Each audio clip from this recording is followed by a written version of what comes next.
But we could see some impacts from that storm right here in Arizona. And tonight, some state farmers are worrying about what it could do to their crops, which could ultimately lead to higher prices at the grocery store. We don't want that. Holly is live in the newsroom to explain. Holly. Well, Yetta, a Yuma farmer I spoke with says these storms have the potential to hike up the price of produce or impact how much food will be available for us at the store. At this point, it's a waiting game.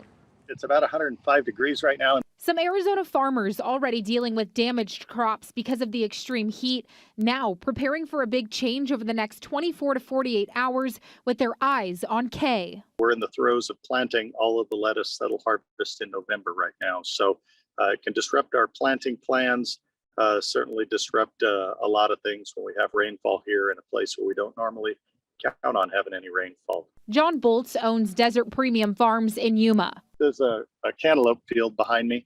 He says farmers welcome the rain, but in this case, the possibility of too much in such a short time period could be harmful. It can wipe out a whole crop pretty easily. When the fruit is getting large and mature, you can get spotting, you can get damage, and sometimes fungus will begin to grow. John says date and cotton harvests are underway right now. His concern tonight is the unknown of just how strong the storm will be when it reaches his farm. We struggle with cotton harvest because if we get real intense storms, it can damage the crop and take the cotton right off the crop, put it onto the ground, and at that point, there's no way to get it.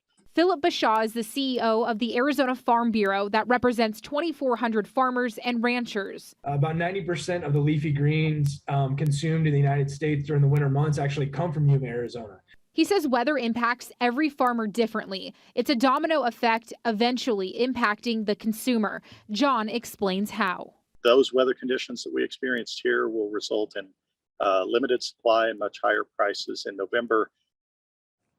Now, John tells me in a perfect world, rain would fall north of him in the Colorado River Valley, where that water can then be stored and used in the future for irrigation. Of course, that area has been hit hard by the ongoing drought, prompting recent water cuts to Arizona farmers by the federal government. In the newsroom, Holly Bach for Arizona's Family. Holly, thank you.